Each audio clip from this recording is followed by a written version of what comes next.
My first lieutenant and war band member, Mr. Brian, told me a very interesting story about a Finnish whaler the other day.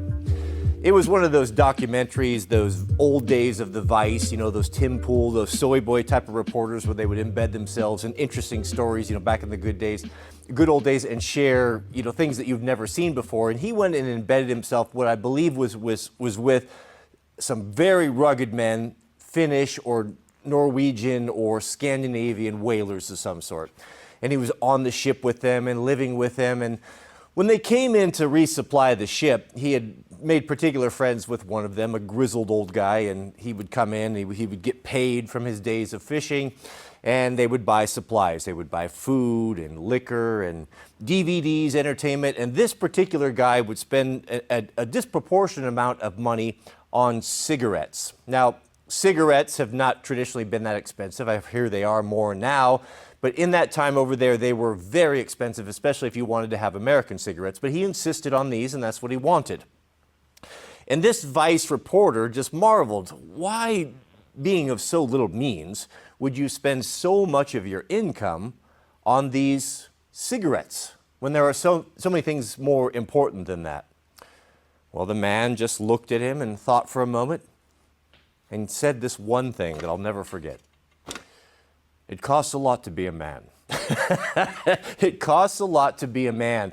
Has there ever been a truer story? If you want to be pro-ho, if you have been following, channels like mine and where we do gear reviews and share stuff, indeed it does cost a lot to be a man. So I think we should have that on a t-shirt. Speaking of which, would you like to spend some money? One thing that I was going to share with you today is battery management. Now, as we prepare for the coming struggle, those of us that are awake and know what's going on, that are actively working on our MaN kits, having a kit where you can grab and go, that the need for this has changed dramatically from the early days of Nut and Fancy, where it was more playing. It's actually something that we could possibly need, really, for our own survival or for the safety of our families. Like it or not, batteries are a huge component, and keeping track of these things and managing all these systems that we have is very difficult. In the past, what I tried to do is have batteries scattered everywhere. Batteries here, batteries there. If you've got night vision, you've got batteries in there. If you've got CR123 or 18650s, and then it gets to the point where you never really know what's going on. How long was it since the last time I charged that 18650? And the problem I've had, and I've complained about this for years, is that those 18650 batteries, or these high power flashlights that we like to use, like the mod lights, they take a lot of TLC. It's an incredible technology. It's an incredible capability to have a light that will throw 200, 300 yards that you can identify a target.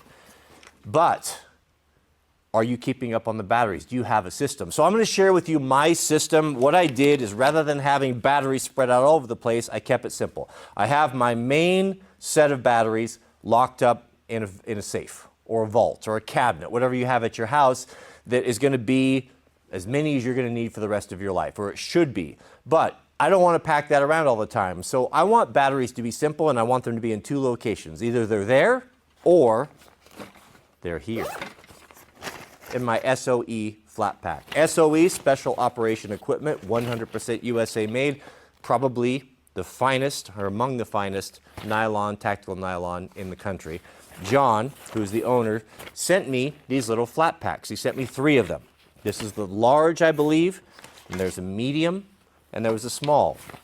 And I didn't really know what to do with these, and I tried various things on there, but I really dialed it in, and I'll share with you how I manage my batteries and what batteries you need to have on tap for your equipment, or at least what I need to have. So let's get a close-up, we'll jump into it, and see what happens. Costs a lot to be a man. Boy, that resonates with me. So these are the flat packs you can see. Man, these are cool. These are really nice for tools, anything that's long or just something that you want to have a grab and go. So what I've basically done is created a battery module. What I learned from wildland firefighting of our systems, I'm going to have a chainsaw box. I'm going to have my my bug out gear. I'm gonna have, I'm gonna have a battery module. I'm gonna have, when I need something, a lantern module. It'll all be in one thing where I can grab it and have everything that I need. And so I decided to do that with the batteries because I'm always hunting for them. So I don't want to presume that you're going to need all the ones that I have here, but I think most guys probably will, and how you can organize them and a system that works out super, super good. So the 5 batteries I think that most of us are going to need to have are pretty much going to be laid out here. So we can go from the biggest to the smallest. Now these battery holders, I've shared these a lot before. I know I bang on about it, but they're just so good and they're so affordable. These can be had from anywhere from $4, $5, $6, depending on the size, where you find them on Amazon. There used to be Tools Aviation was the original one, and there's lots of companies making them now, and all the ones that I've gotten have been pretty good. So here's my system. 18 650s, and you'll notice that each one of them has a different color. Stay true to the colors, that way when you're looking for something in a pinch, you can reach in a bag and grab it and know. I know that black is 18 650s. I know that AAA are green, AA are orange, CR123 are red, and so on and so forth. It just is, why not? You have the option, right? 18 650 batteries. I'll tell you this. So, for the longest time, my bedside, my Mark 18, I've ran this Scout light. This is a little Surefire Scout light that clips right on there, and I've also got away from permanently mounting my lights on anything. Everything that I have that's a tactical light, even a rifle light or a handgun light, is going to be on a removable or QD, that I can take it off and I'm not locking it down. I don't need tools. Yes, it's not as skookum, it's not as low profile, but it gives you versatility. If I want to pull this off for different roles and I want something that's going to be more floody like this compared to something that's going to be able to illuminate a target at 100 yards or better, these are 2 very different lights. This can be too bright for indoors. You can have some problems with that, especially if you're running night vision. So, everything is about compromise, but having quick attaches means I can switch them around between guns, and so that's kind of starting with there. What I found was I quit using my 18 650 because I wasn't very good at my battery maintenance. Even though this light is far, far superior for long range throw over this one, they can't even compare, I wasn't using it because I was concerned about the batteries. I was much happier to have something that I knew was going to have a charge in it, that I didn't have to maintain, like that I could throw in. I was willing to give up the performance for just the reliability and just the ease, just one less thing I have to worry about. I got to thinking about it. There was a bump in the night, there were some coyotes and stuff, and I had to go out, grab my rifle, and I was trying to find them. They were getting into the chickens, and I had this little light on there, and I was very limited.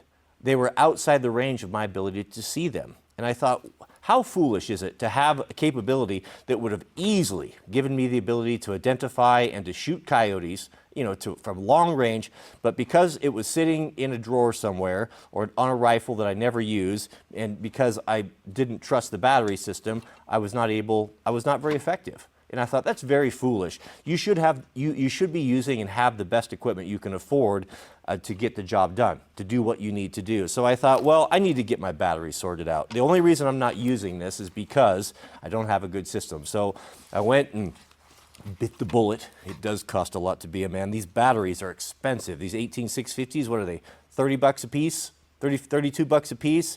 But they're the best quality. If you're going to have life safety stuff, I can't compromise with cheap stuff. I just can't do it.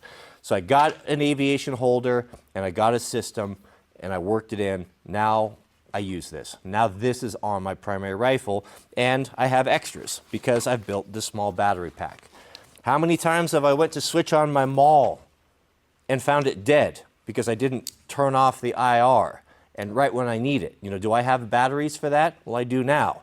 So all these little things that you run into, maybe it's your Peltors. These Peltors eat batteries pretty bad, AAAs. And this is you get pretty dependent upon these things. What about your night vision? Your night vision's that's AAA, your night vision's gonna be AA. Having everything, I rely, my sense of direction is terrible. I rely upon GPSs. I always have one of those around. So you see where I'm going. So having a grab-and-go kit that's going to cover any possibility of batteries that I need is a tremendous help to me. The final battery you might want to consider if you're an aim point guy, or you're running any type of an optic, a vortex, or a SIG. I don't know what they all run. All I know is what mine run. Get in the habit of changing your batteries on those on your birthday. Every birthday, once a year, if you need it or not, then you know it's not going to fail, but it's a good idea to have a few. They're light, they don't take up much weight, and just put them in the kit. So these little SOE kits, these flat packs that John sent me, are just perfect for this. I've got my got my double A's, my triple A's. You know, this is going to work for my night vision. I've got some lights with this, radios, you know, just a lot of things that run on that. Peltors are going to run off of the triple A's. Some of the guys, if you have like, I think the Comp M5, you know, I think that runs off of AAA's. So having this and lithium, you know, lithium are going to be better, last longer, and they're much lighter, but their performance is not going to be as good in the cold weather. So some guys will switch to alkaline. You know, just use your common sense. Bread and butter, CR123s. These are going to be powering your Surefires.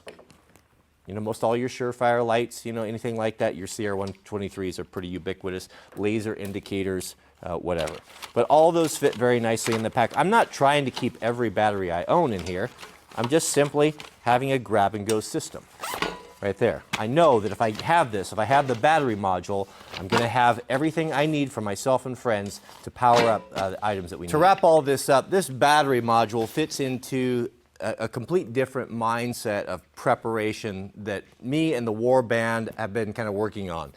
Actually living with the equipment. Simple. Simple, simple. KISS. Keep it simple, stupid. Stripping away anything that doesn't matter, that you don't need, and getting down to the absolute bare bones of equipment that's actually manageable. What we're looking at here is the grab-and-go bag. Now, our EDCs, many of our EDCs are enhanced now, right?